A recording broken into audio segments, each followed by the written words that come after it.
देश विदेश की तमाम खबरों के साथ एक बार फिर हाजिर हैं। महाराष्ट्र के राज्यपाल ने ब्रह्मा कुमारीज की परियोजना का किया शुभारंभ।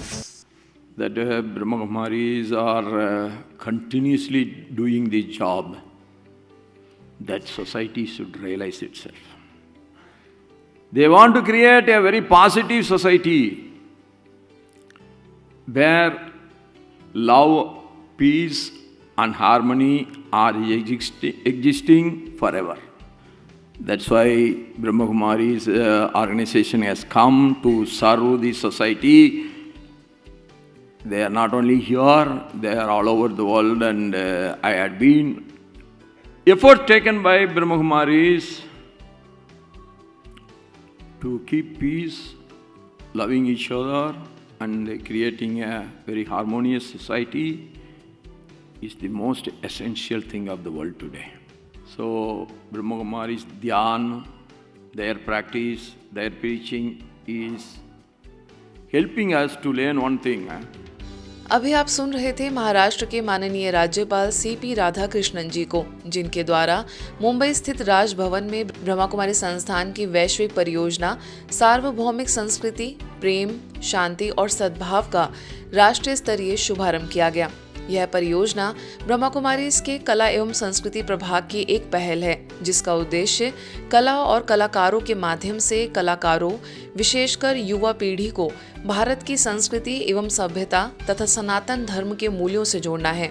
इस अवसर पर ब्रह्मा कुमारीज के कला एवं संस्कृति प्रभाग की अध्यक्षा राजयोगिनी बीके चंद्रिका दीदी, बीके पूनम, बॉलीवुड की सुप्रसिद्ध फिल्म अभिनेत्री पूनम ढिल्लो एवं फिल्म अभिनेत्री पद्मिनी कोल्हापुरे, फिल्म एवं मनोरंजन उद्योग के कलाकार, विभिन्न केंद्रों की ब्रह्मा कुमारीज बहनें और राजयोग भवन के कर्मचारी एवं अधिकारी उपस्थित रहे। सभी ने मन के भाव रखते हुए संस्था के कार्यों की जमकर सराहना की। And if there is peace, there is harmony. If we are all peaceful, there is harmony. This project is for all and especially for each individual. हम पूरे यूनिवर्स को ये बनाना चाहते हैं। हमारी ब्रह्म कुमारीज की sisters, they are a very good guiding light. They hold our hand and take us through our troubled times and guide us how to achieve that. Of course, each of us has to strive, and I think this launch of this universal cultural wing is going to be a very good pathway to lead people to that. So let us strive, not focus only on the external, but focus also on our internal. Love, peace and harmony, तो ये अहम बात है आज के दिन, जो ये आर्ट एंड कल्चर विंग जो आगे लेके जा रहा है। इसके साथ साथ मैं कहूँगी unity is also very important. आज हम सब एकत्रित हुए हैं टू टेक दिस फॉरवर्ड। आपने जो सीख दी आज, मैं कहूँगी अगर इसका एक कण भी मैं अपने साथ ले जाऊंगी तो आई थिंक मेरा यहाँ आना सफल हो जाएगा। यह परियोजना श्रेष्ठ संस्कारों से श्रेष्ठ संस्कृति के निर्माण का कार्य करेगी। एक समय भारतीय संस्कृति अपनी दिव्यता के चरम पर थी। उन्हीं मूल्यों की पुनर्स्थापना का बीड़ा संस्था ने उठाया है, जिसके तहत जगह जगह कार्यक्रमों का आयोजन होगा। कला एवं संस्कृति समाज की दिशा और दशा सुधारने में महत्वपूर्ण भूमिका निभाएगी। जामिया मिलिया इस्लामिया द्वारा आयोजित कार्यक्रम को ब्रह्मा कुमारीज ने किया संबोधित।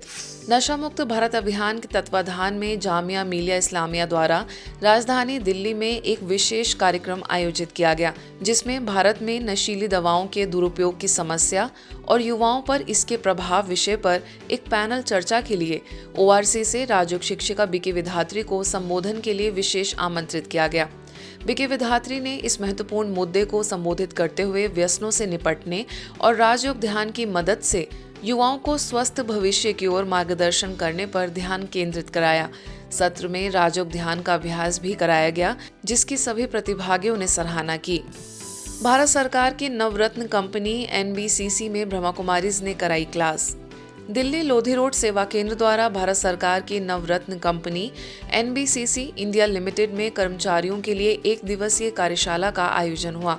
इस संगोष्ठी में कुल 4 सत्र हुए, जिसमें PPT द्वारा अलविदा तनाव विषय पर विस्तार से चर्चा हुई, ग्रुप एक्टिविटी हुई तथा सामूहिक योगाभ्यास कराया गया। मुख्य वक्ता वरिष्ठ राजयोग शिक्षक BK पीयूष ने कहा कि हमें अपने दिन की शुरुआत मौन से करनी चाहिए। हम अपने जीवन में कम बोलें, धीरे बोलें और मीठा बोलें तो हमारा तनाव का स्तर कम हो जाएगा। तो वहीं लोधी रोड सेवा केंद्र प्रभारी BK गिरिजा ने कहा कि हमें छोटी छोटी बातों के कारण हलचल में नहीं आना चाहिए। हम समस्या के बजाय समाधान का हिस्सा बने और अपनी सोच को सकारात्मक बनाएं तो तनाव मुक्त जीवन शैली जी सकते हैं। मौन बहुत बड़ी साधना है दोस्तों। जब हम मौन रहते हैं तो हमारी सारी शक्ति अंदर जमा हो जाती है। मेडिकल साइंस ने बताया है सबसे ज्यादा ऊर्जा, सबसे ज्यादा एनर्जी कब खर्च होती है? जब हम बोलते हैं। तो अगर मुझे तनाव से मुक्त करना है तो उसके लिए क्या करना पड़ेगा? भोजन पर भी नियंत्रण। तो आज जो हम आपको बताना चाह रहे हैं, जो 8 पावर्स, 8 शक्तियां हम सबके अंदर हैं। कुछ छिपी हुई शक्तियां हैं, लेकिन अब उसको बाहर निकालने की जरूरत है। जितना हम उन शक्तियों को बाहर निकालेंगे तो जिंदगी में जितनी भी प्रॉब्लम, समस्याएं आती हैं, वो कभी आपको परेशान नहीं करेंगे। वो परिस्थितियां तनाव का रूप न लेंगी। कर्नाटक बीदर स्थित ब्रह्मा कुमारीज के JP नगर सेवा केंद्र द्वारा अप्पा इंजीनियरिंग कॉलेज और SBR पब्लिक स्कूल के सहयोग से विशेष रूप से प्राचार्यों, प्रोफेसरों और व्याख्याताओं के लिए आर्ट ऑफ हैप्पी लिविंग पर एक विशेष कार्यक्रम सफलतापूर्वक आयोजित किया गया। सत्र का नेतृत्व BK रुपेश ने किया, जिन्होंने सभी को व्यक्तिगत जीवन में आंतरिक खुशी और संतुलन प्राप्त करने पर गहन अंतर्दृष्टि साझा की। लिंगराज अप्पा इंजीनियरिंग कॉलेज के प्राचार्य doctor Vinita Patil, SBR PU college के प्राचार्य डॉक्टर सतीश पाटिल समेत कई गणमान्य लोगों की उपस्थिति रही। सभी शिक्षकों ने उत्साह भरी भागीदारी निभाते हुए आध्यात्मिकता को जीवन में अपनाने का संकल्प लिया। पश्चिम बंगाल के मेदिनीपुर सेवा केंद्र द्वारा राजयोग की विधि से श्रेष्ठ जीवन कैसे बनाएं, इस विषय को लेकर विशेष कार्यक्रम संपन्न हुआ। मुख्य वक्ता के तौर पर तमलुक सब जोन से राजयोग शिक्षिका BK सोनाली, तो वहीं मुख्य अतिथियों में एडिशनल डिस्ट्रिक्ट मजिस्ट्रेट सुमन सौरभ महंती ने कहा कि ब्रह्मा कुमारीज ईश्वरीय विश्वविद्यालय का प्रसार पूरे विश्व भर में है। परमात्मा शिव अभी आकर विश्व परिवर्तन का ज्ञान दे रहे हैं। आध्यात्मिकता हमारे जीवन में बहुत जरूरी है और हम सभी को मेडिटेशन का अभ्यास करना चाहिए। इस समारोह में अन्य गणमान्य व्यक्तियों के साथ लगभग 350 प्रतिभागी भी उपस्थित रहे। आज के बुलेटिन में बस इतना ही। देश विदेश के अन्य खबरों के लिए देखते रहिए मधुबन न्यूज।